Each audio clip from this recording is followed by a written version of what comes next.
You see, many people don't realize that the expression one wears on one's face is far more important than the clothes one wears on one's back.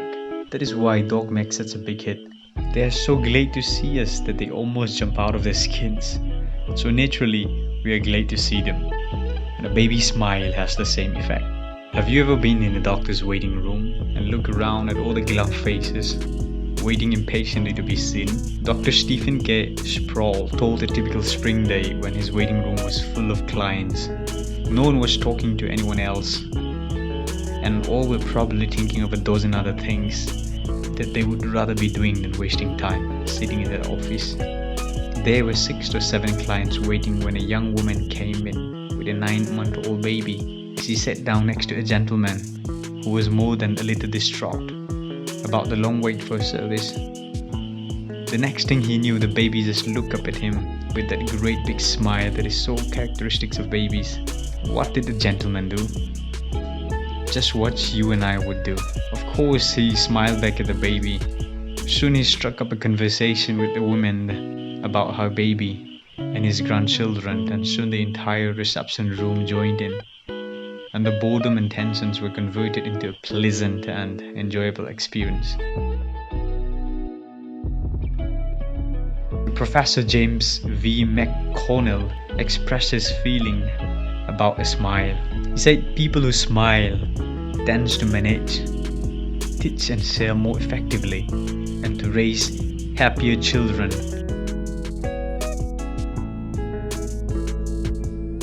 And in sincere grin, no, that doesn't fool anybody.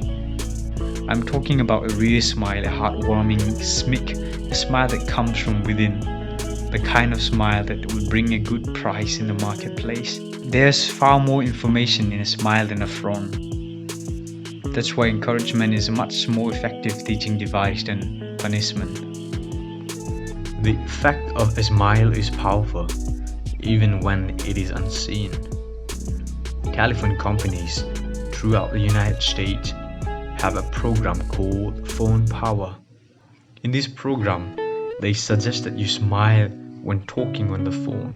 Your smile comes through in your voice. The chairman of the board of directors of one of the largest rubber companies in the United States told that people rarely succeed at anything unless they have fun doing it. So here is a simple yet profound principle most people overlook. You must have a good time meeting people if you expect them to have a good time meeting you. You don't feel like smiling? Then what? 2 things. First, force yourself to smile. If you are alone, force yourself to whistle or hum a tone or sing. Act as if you were already happy, and that will tend to make you happy. It isn't what you have, or who you are, or where you are, or what you're doing that makes you happy or unhappy. It is what you think about it. For example, 2 people may be in the same place, doing the same thing.